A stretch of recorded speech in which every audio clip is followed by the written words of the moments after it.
welcome back to our second unit. This time we are working on the worksheet 5.NF.2. So you should have already completed this 2-page worksheet and are now getting out your pens or your highlighters to mark what you missed as we go along and work this out. Okay. Number 1 shows a bar diagram that shows the fractional parts of a room that Jake and Yara painted. So one of them painted 3/8 of the room and one of them painted 1/5 of the room. Rename each fraction using a common denominator. So if I have 3/8 and I want to add it to 1/5, I cannot do that with unlike denominators. My common denominator for these is going to be 40.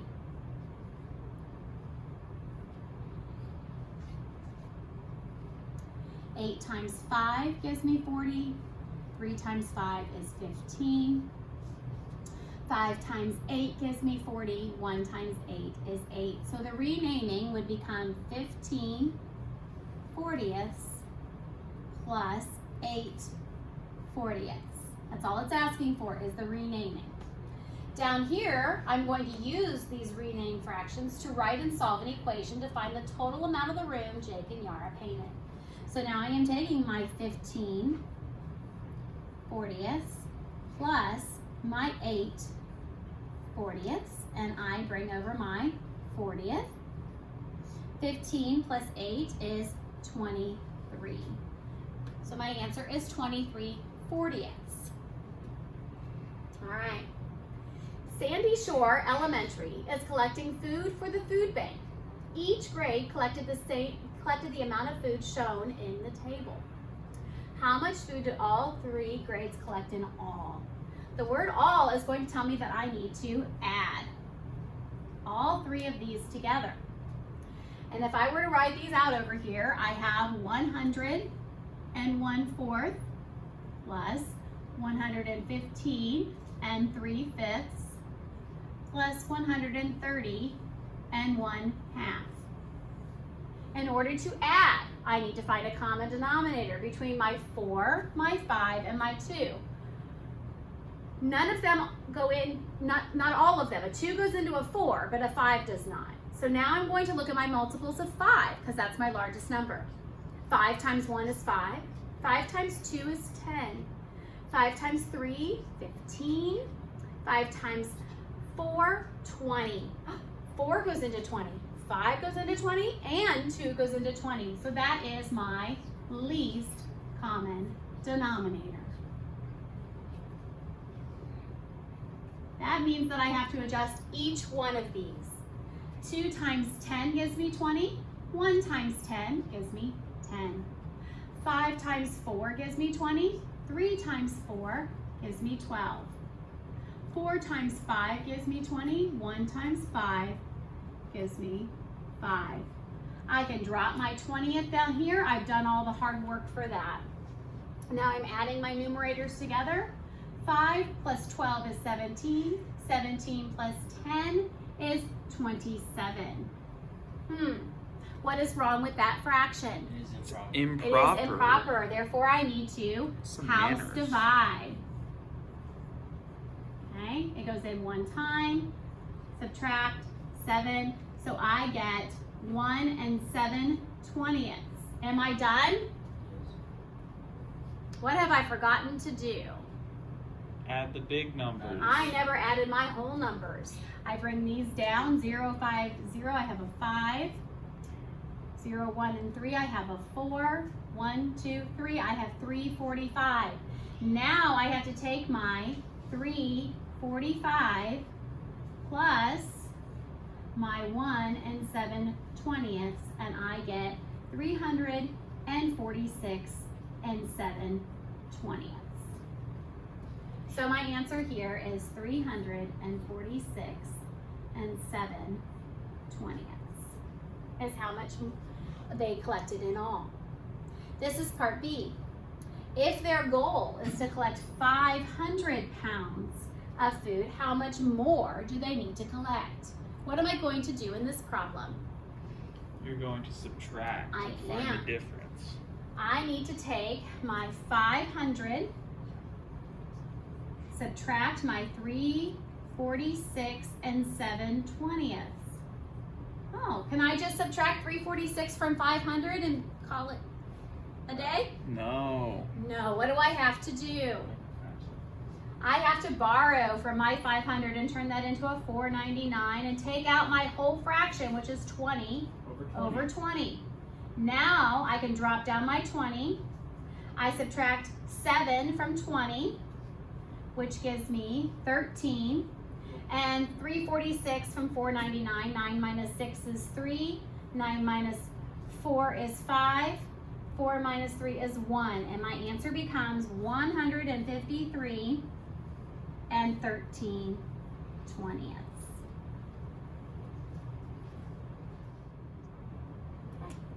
All right, we're down to the 2 and the 4 at the bottom of the page.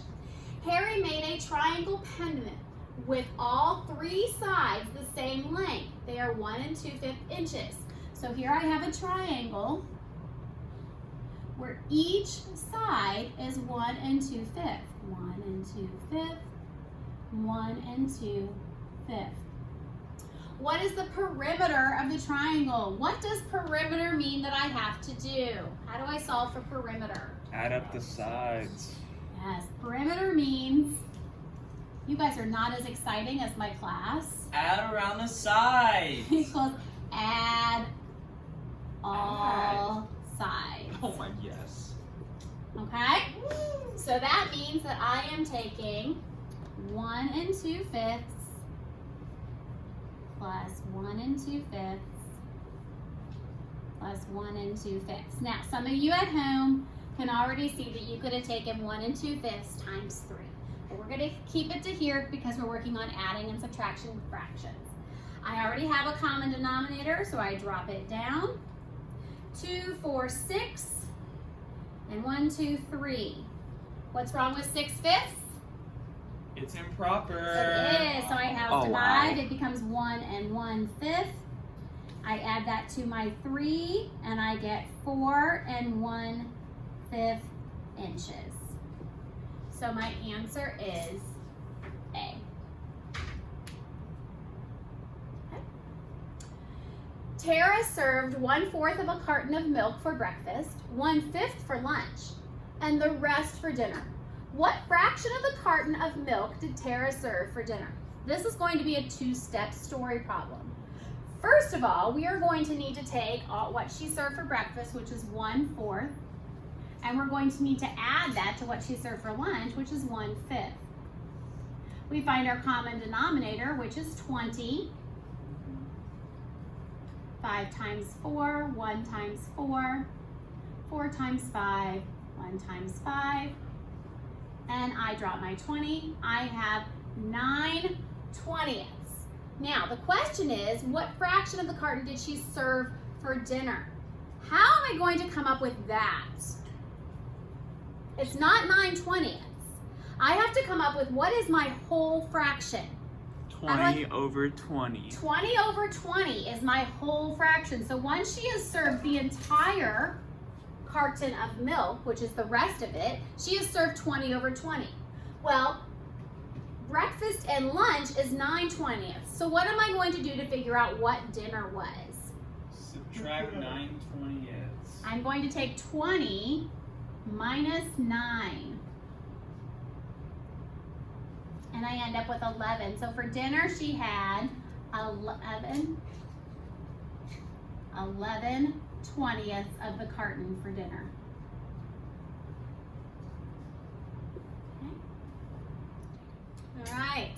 This is our second page of NF.2. Connor's family is driving to the state capitol. The trip should take a total of 3 4/5 of an hour. So that's our total. 3 4/5 is our total. Okay? They have already driven 1 1/6 hour. How much more time? So what we're doing is we have driven 1 1/6. The 1 1/6 plus question mark is going to equal 3 4/5. So in order to solve this, I'm going to take my 3 4/5 and I'm going to subtract my 1 1/6 so that I can figure out this in here. My common denominator is going to be 30. 6 times 5, 1 times 5. 5 times 6, 4 times 6. I drop down my 30. 24 minus 5 is going to be 21. 3 minus 2 is 2.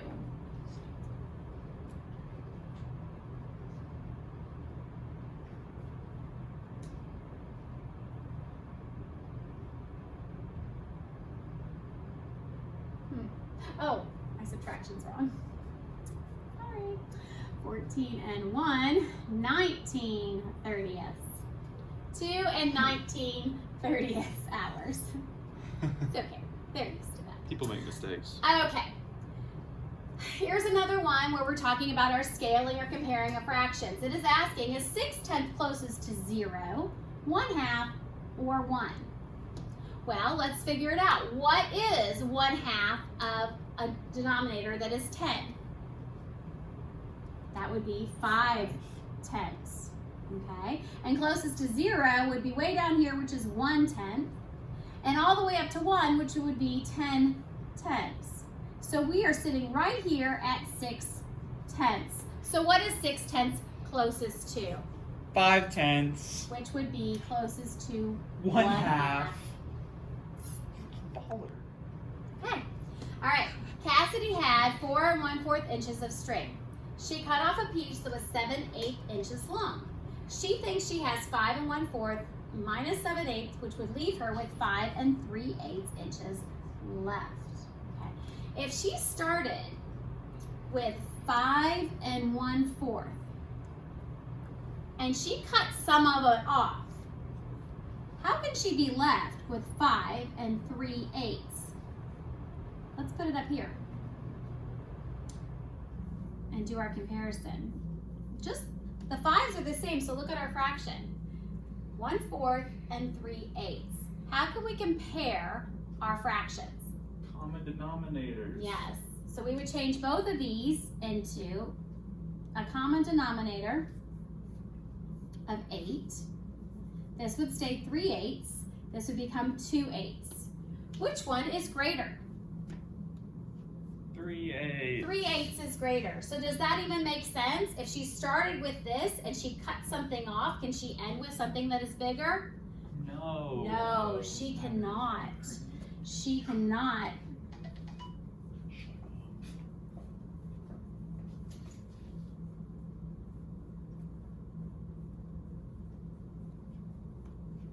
She cannot end with a bigger number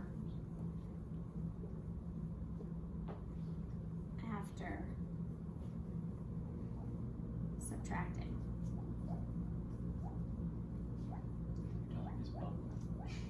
Okay. All right. Wendy has 2 ribbons. One is 5/12 yard long and the other is 2/9 yard long. What is the total length of Wendy's ribbon? Total length tells us that we are going to add them together. So we are going to take 5/12 and we are adding 2 9s. 9 does not go into 12. So we're going to look at our bigger number. 12 times 2 is 24. 12 times 3, 36. There's our first common denominator that both of them go into. 9 times 4 gives us 36, so 2 times 4 gives us 8. 12 times 3 gives us 36, so 5 times 3 gives us 15. We drop our 36. 15 plus 8 is 23. So she has, the total length is 23, 26 yards. 36 yards. She's trying to trick us. Okay. All right, let's look at this story problem. Jesse had some flour. He used 2 1/8 pounds. Okay, he's used that up to make some biscuits.